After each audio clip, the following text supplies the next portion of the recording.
Hello students, welcome back to your chemistry class. So today's topic is measurements in chemistry and accuracy and precision.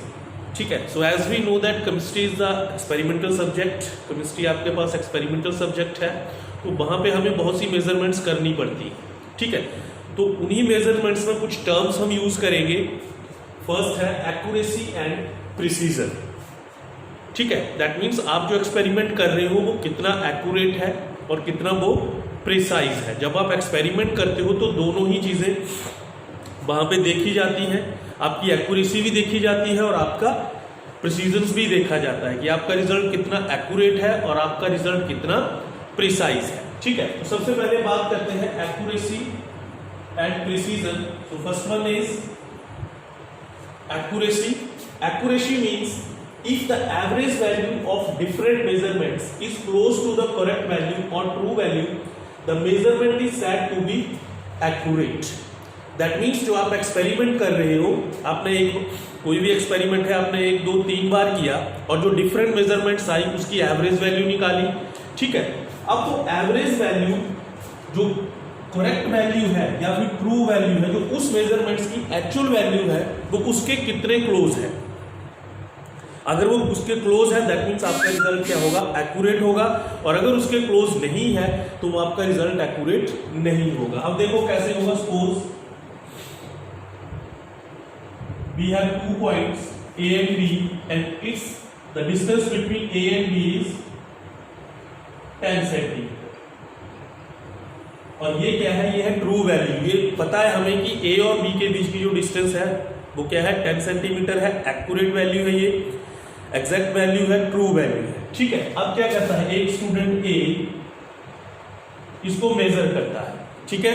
वो 3 measurements लेता है. उसने measurements ली 9.9 centimetre, उसके बाद उसने ली एक 10.0 सेंटीमीटर और एक उसने ली 10.1 सेंटीमीटर. ये उसने 3 रीडिंग्स ली. अभी तीनों का एवरेज कितना है, average this plus this divide by 3, ये आ गया 10.0 सेंटीमीटर. तो ये हो गया average of different experimental value. जो आपने एक्सपेरिमेंट किया उसकी 3 वैल्यूज थी, उनकी एवरेज 10 सेंटीमीटर.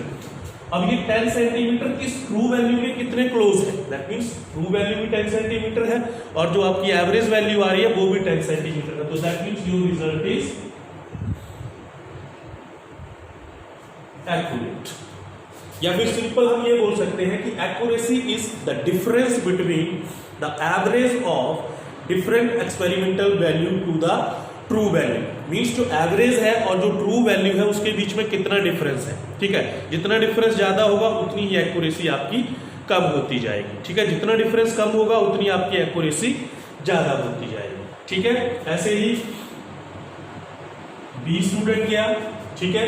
उसने आपके पास ले लिया 9.7, 9.8, 9.9 सेंटीमीटर. ठीक है. फिजिक्स में आपने एरर्स पढ़ी होंगी. जब भी आप एक्सपेरिमेंट करते हो तो कहीं ना कहीं एरर्स जरूर आती हैं. तभी हम ये एवरेज लेते हैं कि एरर का चांस बिल्कुल कम हो जाए. अब इसकी जो एवरेज वैल्यू आएगी वो आएगी 9.8 सेंटीमीटर. अब देखो 9.8 और एक्चुअल वैल्यू कितनी है, 10 सेंटीमीटर. 0.2 का डिफरेंस आ गया. दैट मीन्स ये रिजल्ट जो है वो आपका एक्यूरेट नहीं है. ठीक है. ये एक्यूरेट नहीं है.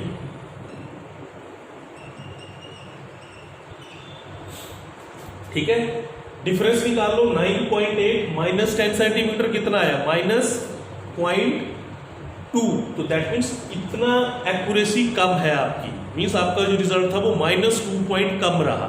ठीक है. आप डिफरेंस से भी निकाल सकते हो. This is your accuracy. अब दूसरी चीज है प्रिसीजन. दैट मीन्स आपका रिजल्ट एक्यूरेट भी होना चाहिए और प्रिसाइज भी होना चाहिए. अब प्रिसीजन क्या है, if the values of different measurements are close to each others and hence close to their average value, the measurement is said to be precise. Means जो आपकी एक्सपेरिमेंटल वैल्यू है वो आपस में कितनी क्लोज है, वो आपस में क्लोज भी होनी चाहिए प्लस जो एवरेज वैल्यू है उसके भी क्लोज होनी चाहिए. ठीक है. अगर वो उसके क्लोज है तो आपका रिजल्ट क्या होगा, प्रिसाइज होगा. ठीक है. अब फिर यही पे बात करते हैं. स्टूडेंट ए ने मेजरमेंट्स ली 9.9, 10.0, 10.1. दैट मीन्स मीन्स ये जो तीनों रीडिंग्स है आपके पास ये आपस में बिल्कुल क्लोज है, और जो ट्रू वैल्यू है आपके पास जो एवरेज वैल्यू है उसके भी बिल्कुल नजदीक है। तो दैट मीन्स ये result accurate as well as precise, accurate भी हुआ और साथ में क्या हुआ, प्रिसाइज भी हुआ। ठीक है। स्टूडेंट बी, अब इसका रिजल्ट नॉट एक्यूरेट, लेकिन ये वैल्यू जो है वो आपस में क्लोज है, 9.7, 9.8, 9.9 और एवरेज वैल्यू के भी बिल्कुल नजदीक है। Not accurate but precise. ठीक है।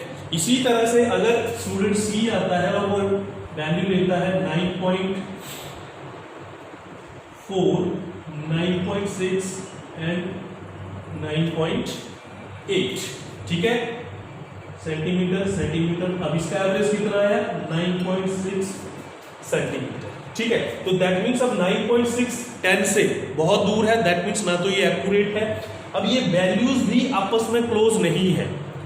ठीक है। और ना ही एवरेज वैल्यू के क्लोज में है। तो ये जो रिजल्ट है आपके पास ये ना तो एक्यूरेट होगा और ना ही आपके पास प्रिसाइज होगा। ठीक है बेटा। एक्यूरेसी मीन्स आपका जो रिजल्ट है वो एक्चुअल वैल्यू के कितने नजदीक है, और प्रिसाइज मीन्स, प्रिसीजन मीन्स आपकी जो एक्सपेरिमेंटल वैल्यू है जो आपने एक्सपेरिमेंट किया वो आपस में कितनी क्लोज है और एवरेज वैल्यू के कितनी क्लोज है। ठीक है। तो आपका कौन सा रिजल्ट बढ़िया होगा, जो एक्यूरेट भी हो और साथ में प्रिसाइज भी। ठीक है। तो ये हो गया आपके पास एक्यूरेसी एंड प्रिसीजन। नेक्स्ट आता है very important topic, significant figures. जब भी कोई आप एक्सपेरिमेंट करते हो आपके पास न्यूमेरिकल वैल्यूज आती है, मींस डिजिट्स आते हैं। ठीक है। अब उन डिजिट्स में आपने सिग्निफिकेंट निकालनी है, सिग्निफिकेंट फिगर निकालनी है। Significant figure means those figures which are known with certainty, जो फिगर आपके पास क्या हो, फिक्स हो जब भी आप कोई एक्सपेरिमेंट करते हो। तो significant figures in a numbers are all certain figures digits plus one doubtful digit. जब भी सिग्निफिकेंट फिगर आप निकालना चाहो तो उस डिजिट्स, उस नंबर्स में जितनी भी आपके पास क्या है, सर्टेन फिगर्स हैं, वो भी उसमें आएगी, और एक साथ में आप कौन सी ले लोगे, डॉटफुल डिजिट, जिसके ऊपर आपको डॉट भी है। जैसे फॉर एग्जांपल मेरे पास कोई एक्सपेरिमेंट है और उसका रिजल्ट है 12.25 सेंटीमीटर। ठीक है। अब इसमें देखो 1, 2, 2, 5, मेरे पास 4 डिजिट्स हैं। ठीक है। अब ये जो फर्स्ट 3 डिजिट है ये क्या है, ये सर्टेन, दैट मीन्स फिक्स। अगर आप इसका एक्सपेरिमेंट करते हो, ठीक है, तो 12.2 आपका फिक्स रहेगा। ठीक है। और ये जो आपके पास लास्ट वाला 5 है ये क्या है, अनसर्टेन, ये फिक्स नहीं है, इसमें चेंज हो सकती है, इसमें चेंज होगी तो आपका एक्सपेरिमेंट गलत नहीं होगा, लेकिन इससे पीछे वाली जो डिजिट्स है ये फिक्स है। अगर मान लो आप उसको कर देते हो 12.15 तो बहुत ज्यादा डिफरेंस आ जाएगा, तो दैट मीन्स वो आपका रिजल्ट गलत होगा। तो दैट मीन्स ये जो आपके पास 3 डिजिट्स है ये तो सर्टेन है, और ये जो फिफ्थ है आपके ये क्या है, अनसर्टेन है। तो जब हम इसमें सिग्निफिकेंट फिगर निकालेंगे तो all certain figure plus 1 uncertain doubtful, ये डॉटफुल है तो इसमें आपके पास कितनी सिग्निफिकेंट फिगर आ जाएंगी, 4। ठीक है। All certain figures plus 1 doubtful और अनसर्टेन फिगर, तो वो क्या हो गई आपके पास, सिग्निफिकेंट, मीन्स वो फिक्स है। ठीक है। अब कुछ रूल्स हैं सिग्निफिकेंट फिगर्स को कैलकुलेट करने के लिए, उनको 1 बाय 1 डिस्कस करेंगे। अब आता है रूल्स फॉर सिग्निफिकेंट फिगर्स। किसी भी नंबर्स में आपने सिग्निफिकेंट फिगर फाइंड आउट करनी है तो उसके लिए कुछ रूल्स हैं। ठीक है। Rule number first, all non zero digits are significant. जितने भी नॉन जीरो डिजिट्स होंगे 1 to 9 वो सारे के सारे क्या होंगे आपके पास, सिग्निफिकेंट होंगे। जैसे मैंने ये लिख दिया 2, 3, 5, 9, अब सारे के सारे क्या है, नॉन जीरो, कितनी सिग्निफिकेंट फिगर हो जाएगी, 4। ठीक है।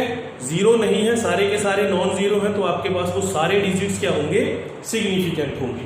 ठीक है। This is your rule number first. अब बात करते हैं rule number 2, the zeros between 2 non zero digits are always significant. Means अगर जीरो आपके पास दो नॉन जीरो डिजिट्स के बीच में आती हैं तो वो जीरो हमेशा क्या होंगी, सिग्निफिकेंट होंगी। Like this 2 3 0 0 9।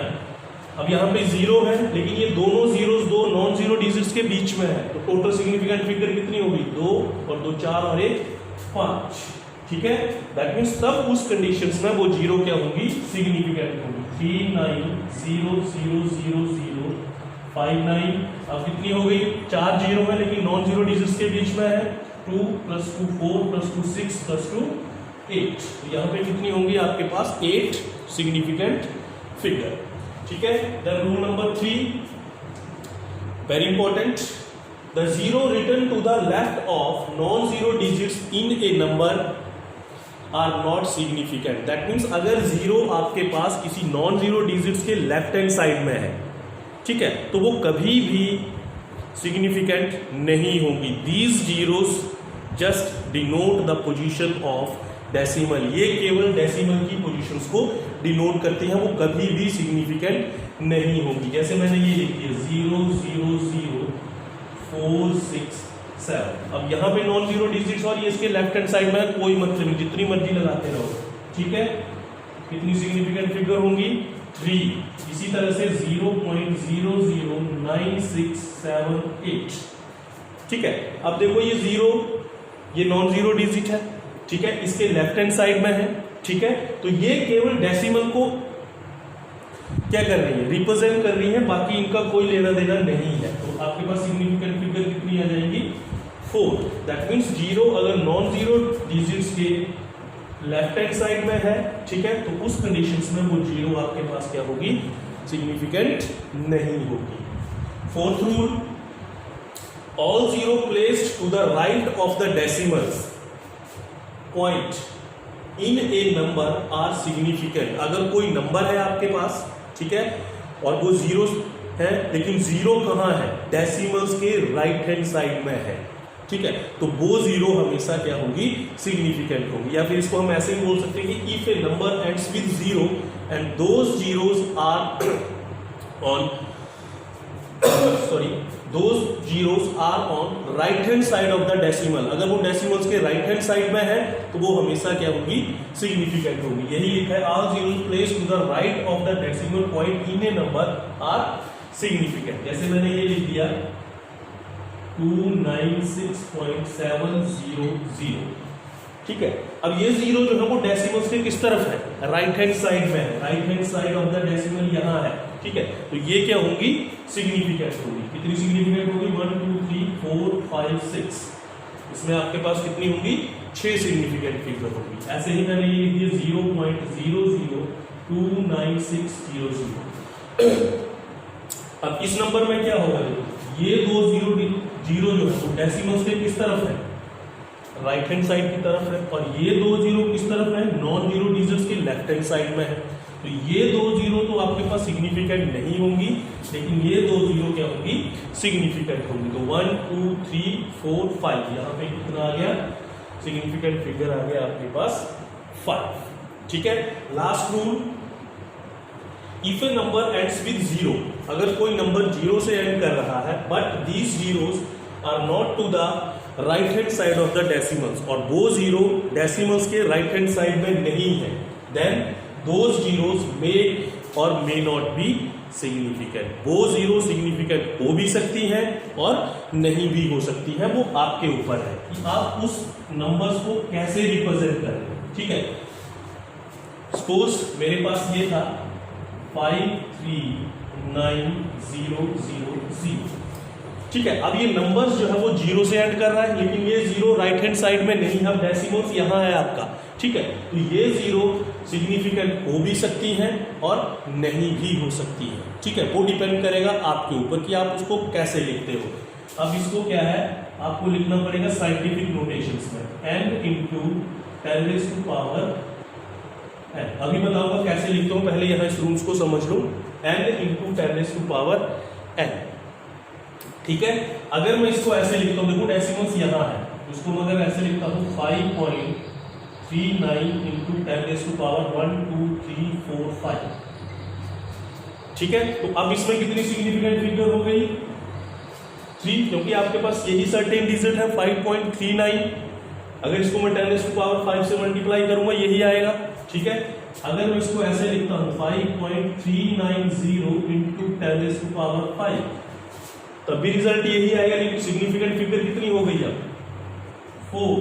उसके बाद अगर इसको ऐसे लिखूं 5.3900 इंटू 10⁵, रिजल्ट यही रहेगा, लेकिन सिग्निफिकेंट फिगर कितनी हो गई 5।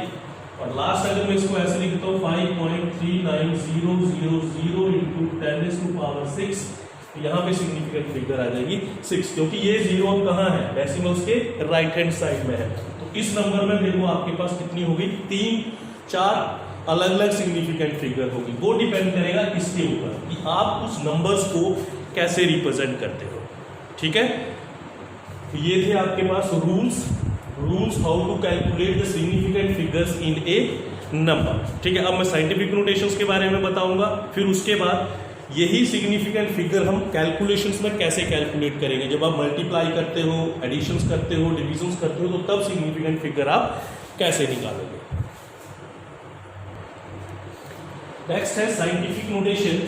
अब केमिस्ट्री में मेनली हम बात करते हैं एटम्स, मॉलिक्यूल्स और आयंस की। ठीक है, और ये बहुत छोटे छोटे हैं, तो जब आप एक्सपेरिमेंट करते हो, कैलकुलेशंस करते हो, तो हमें या तो बहुत बड़ी जो नंबर्स है उससे डील करना पड़ता है, या फिर बहुत छोटा नंबर्स होता है उसको डील करना पड़ता है। तो उसको कैसे रिप्रेजेंट करें साइंटिफिक नोटेशंस में। साइंटिफिक नोटेशंस में रिप्रेजेंट करने से वो क्या हो जाएगा, इजी हो जाएगा। कैसे लिखेंगे, n into 10⁻n, where capital N is single non-zero digit to the left of the decimals। ठीक है, ये सिंगल नॉन जीरो डिजिट होगा और कहां होगा, डेसिमल्स के लेफ्ट हैंड साइड में 1 to 9। ठीक है, 1 to 9 डेसिमल्स के लेफ्ट हैंड साइड में। And this n is exponent of 10, ये 10 की पावर है। ठीक है, this n may be positive और नेगेटिव और जीरो। ये पॉजिटिव भी हो सकता है, ये नेगेटिव भी हो सकता है, और ये जीरो भी हो सकता है। अब देखो, n is positive if decimal move towards left hand side. अगर डेसिमल जो है वो हम कहां कर रहे हैं, लेफ्ट हैंड साइड की तरफ मूव करवाएंगे डेसिमल्स को, तो n की वैल्यू क्या होगी, positive. And n is negative if decimal moves towards right hand side. That means अगर वो लेफ्ट हैंड साइड की तरफ मूव कर रहा है डेसिमल, तो ये पॉजिटिव होगा। और अगर आपके पास डेसिमल राइट हैंड साइड की तरफ आप मूव कर रहे हो किसी नंबर को इस फॉर्म में लिखने के लिए, तो वो क्या होगा, आपके पास नेगेटिव होगा। अब एक एग्जांपल करेंगे। आपने पढ़ा होगा मास ऑफ इलेक्ट्रॉन, और मास ऑफ इलेक्ट्रॉन क्या है, 9.1 इंटू 10⁻⁻31 kg। अब वो नंबर है कैसे,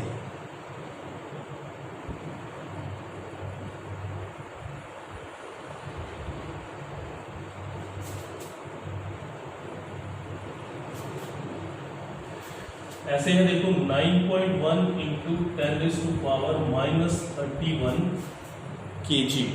ठीक है, अब ये जो नंबर है ये एक्चुअल में था कैसे। अगर हमारे पास साइंटिफिक नोटेशंस नहीं होती तो हमारे पास ये नंबर था इस फॉर्म में।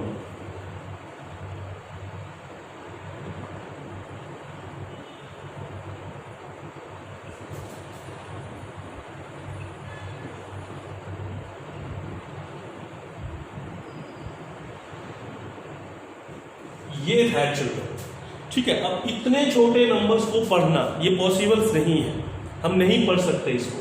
ठीक है, अब इसको किस फॉर्म में लिखेंगे, n इंटू 10⁻n। अब देखो डेसिमल यहां है, अब किस तरह मूव करवाऊंगा मैं डेसिमल्स को, राइट हैंड साइड। अब कितने पॉइंट मूव कर रहा है, 1 2 3 4 5 6 7, यहां तक जब मैं गया, क्योंकि कहां तक पहुंचना है आपने, n single non zero digits to the left hand side of the decimal. Decimals के लेफ्ट हैंड साइड की तरफ सिंगल नॉन जीरो डिजिट। ठीक है, तो यहां तक पहुंचने में कितने पॉइंट्स मूव किए मैं, 31। तो दैट मीन्स अब मैं इसको लिखूंगा 9.1 इंटू 10⁻⁻31 -31 kg। अब इसको तो मैं पढ़ सकता हूँ, इसको तो मैं पढ़ सकता हूँ, लेकिन इसको मैं पढ़ नहीं सकता। ठीक है, तो ये हो गया आपके पास mass of electron. In the same way एक और पढ़ा होगा आपने 9th में, मोल, 1 मोल, तो वो किसके बराबर है? देखो 6,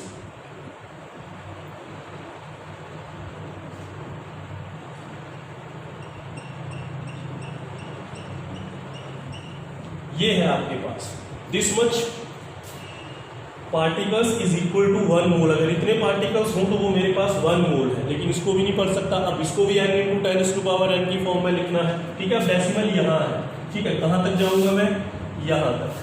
ठीक है, तो इसको लिखेंगे 6.023 × 10⁻। अब डेसिमल्स किस तरफ मूव किया आपने? लेफ्ट हैंड साइड की तरफ। कितने पॉइंट?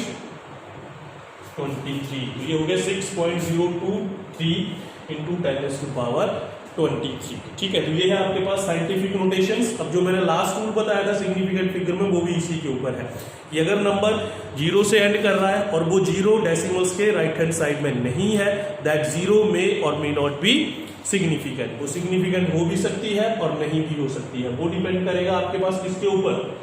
वो डिपेंड करेगा इस फॉर्म के ऊपर कि आप उसको कैसे लिखें। ठीक है, तो ये आपके पास था साइंटिफिक नोटेशंस। अब इसके बाद साइंटिफिक नोटेशंस में भी आप कैलकुलेशंस कैसे करते हो तो वो आपको पता है, कैसे आपने इसमें एडिशंस करना है, कैसे आपने इसमें सबट्रैक्शंस करना है। ठीक है, लास्ट है इसमें calculations involving significant figure. Significant figures का आपको पता लग गया। अब ड्यूरिंग कैलकुलेशंस आपने सिग्निफिकेंट फिगर कैसे कैलकुलेट करनी है, रूल्स आपको पता है, लेकिन कैलकुलेशंस में हमें कुछ और रूल्स को फॉलो करना पड़ेगा। फर्स्ट आता है आपके पास for addition and subtractions. That means जब आप एडिशंस कर रहे हो या सबट्रैक्शंस कर रहे हो।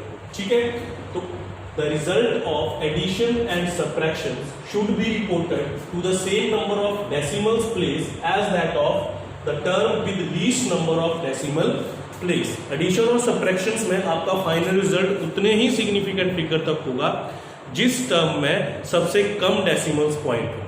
ठीक है, तो कम डेसिमल पॉइंट्स वाला डिजिट है, फाइनल रिजल्ट उतने ही डेसिमल्स में आएगा। ठीक है, और उतनी ही आपके पास क्या होंगी? सिग्निफिकेंट फिगर होगी। जैसे मैंने ये ले लिया 3.52, 2.3, 6.24। अब यहाँ डेसिमल पॉइंट्स 2 है, यहाँ 1 है, यहाँ आपके पास 2 है, और जब मैंने इसको ऐड किया तो मेरे पास क्या बन गया? 12.06। अब फाइनल रिजल्ट आपका उतने ही डेसिमल्स में आएगा जितने उस लीस्ट, जिस टर्म में सबसे कम डेसिमल्स है। तो अब इसको क्या करना पड़ेगा? राउंड ऑफ करना पड़ेगा। दैट मीन्स यहाँ पे 6 है, 5 या 5 से ज्यादा हो तो ये आपके पास क्या हो जाता है? बढ़ जाता है। तो राउंड ऑफ करेंगे, क्या बन गया? 12 पॉइंट, यहाँ लिखता हूँ इसको 12.1। तो दैट मीन्स अब सिग्निफिकेंट फिगर कितनी हो गई? 3। तो इस कंडीशंस में आपके पास क्या होगा? 3 सिग्निफिकेंट फिगर आएगी। दैट मीन्स उतने ही डेसिमल्स तक आपने जाना है जिस टर्म में सबसे कम डेसिमल हो। इसमें 2 थे, इसमें 1 था, तो आपका फाइनल रिजल्ट 1 ही डेसिमल तक जाएगा और सिग्निफिकेंट फिगर कितनी आ जाएगी आपके पास? 3। उसके बाद बात करते हैं हम the result of multiplication and division. जब मल्टीप्लीकेशन और डिवीजन आप करते हो, should be reported to the same number of significant figure as is possessed by the least precise number. That means जो उन टर्म्स में सबसे कम प्रिसाइज वाला जो नंबर है उसमें जितनी सिग्निफिकेंट फिगर होंगी उतने ही आपके पास फाइनल रिजल्ट में सिग्निफिकेंट फिगर होनी चाहिए। इसमें डेसिमल्स को देखेंगे कि कम डेसिमल्स किसमें है, फाइनल रिजल्ट उतने ही डेसिमल प्लेस तक जाएगा। इसमें देखेंगे लीस्ट प्रिसाइज। अब ये देखो 4.327।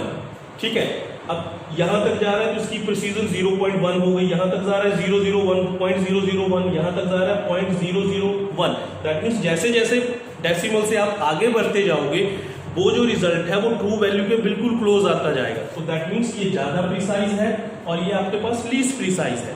या फिर सिंपल लैंग्वेज में बात करें कि जिस टर्म में कम सिग्निफिकेंट फिगर होंगी उतनी ही सिग्निफिकेंट फिगर में आपका फाइनल रिजल्ट आपको रिपोर्ट करना है। अब इसका आंसर आ गया 12.1156। अब इसमें देखो ये लीस्ट प्रिसाइज है, इसमें कितनी सिग्निफिकेंट फिगर है? 2। तो आपका फाइनल रिजल्ट भी क्या होगा? 2 ही सिग्निफिकेंट फिगर तक आएगा। अब जब मैं इसको राउंड ऑफ करूंगा ये 6 हो जाएगा, ये 6 आएगा, इसको राउंड ऑफ करूंगा ये आपके पास 2 हो जाएगा। जब इसको राउंड ऑफ करूंगा तो ये 1 ही रहेगा। That means final result 12 and significant figure 2। ठीक है, ये चीज आपने यहाँ पे ध्यान रखनी है। ये मल्टीप्लिकेशन और डिवीजन में डेसिमल्स का ध्यान रखेंगे, जितने कम डेसिमल्स होंगे फाइनल रिजल्ट उतने ही डेसिमल्स तक आएगा, फिर सिग्निफिकेंट फिगर काउंट कर लो। और मल्टीप्लिकेशन और डिवीजन में लीस्ट प्रिसाइज टर्म देखोगे या फिर जो टर्म जिसमें सबसे कम सिग्निफिकेंट फिगर है, फाइनल रिजल्ट भी उतनी ही सिग्निफिकेंट फिगर तक आएगा। लास्ट में एक छोटी सी चीज और बच गई, ध्यान से देखेंगे इसको बेटा, नोट करके लिखेंगे इसको। एग्जैक्ट नंबर है इनफाइनाइट सिग्निफिकेंट फिगर। जब भी आपके पास कोई एग्जैक्ट नंबर आता है, ठीक है, exact number means fix number, तो उस कंडीशंस में आपके पास जो सिग्निफिकेंट फिगर्स होंगी वो कितनी होंगी? इनफाइनाइट। दैट मींस वो फाइनाइट फिक्स नहीं, एग्जैक्ट नंबर है, तो उसमें आपके पास कितनी होंगी? Infinite significant figures. जैसे मैंने यहां पे लिख दिया 14 पेन्स, ठीक है, और 14 पेन्स दैट मीन्स ये क्या है? फिक्स एग्जैक्ट नंबर है, हमें पता है 14 पेन्स है, ठीक है। तो यहां पे सिग्निफिकेंट फिगर कितनी आएगी? इनफाइनाइट। अब इनफाइनाइट क्यों होंगी? यहां तो 2 ही डिजिट है।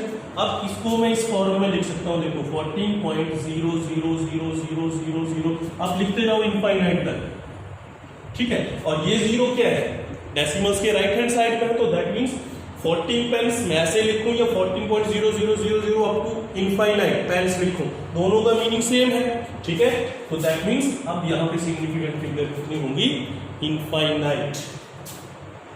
20 बुक्स, अब ये भी क्या है? आपके पास एग्जैक्ट नंबर है, ठीक है, तो 20 बुक्स, अब इसको ऐसे भी लिख लो या फिर इस फॉर्म में लिखते जाओ अप टू इनफाइनाइट, ठीक है। तो यहां भी क्या होगा? आपके पास सिग्निफिकेंट फिगर कितनी होंगी? इनफाइनाइट। ये एग्जैक्ट नंबर के लिए है, जब आपके पास नंबर एग्जैक्ट होगा, ठीक है, तो उस कंडीशंस में सिग्निफिकेंट फिगर क्या होगी? इनफाइनाइट। 20 kg, 50 kg, 10 मीटर, ठीक है, तो वो सारी की सारी क्या आ जाएगी आपके पास? इनफाइनाइट, क्योंकि उसको आप क्या कर सकते हो? इनफाइनाइट फॉर्म्स में लिख सकते हो। तो बेटा आज के लिए काफ़ी है यही, ठीक है, इसको ध्यान से करेंगे और इससे रिलेटेड क्वेश्चंस हैं बुक में, उनको भी सॉल्व करेंगे। Thank you.